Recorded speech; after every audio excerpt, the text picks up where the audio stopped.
It was not daunting because the screenplay that Stephen Karam wrote was so funny and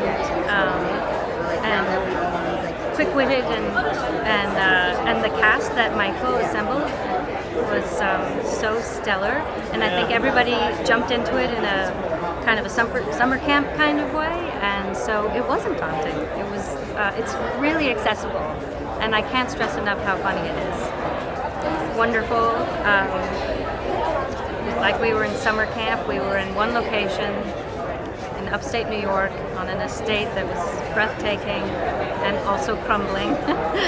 And we were all staying together and night shooting, and it was a party. Great. Finally.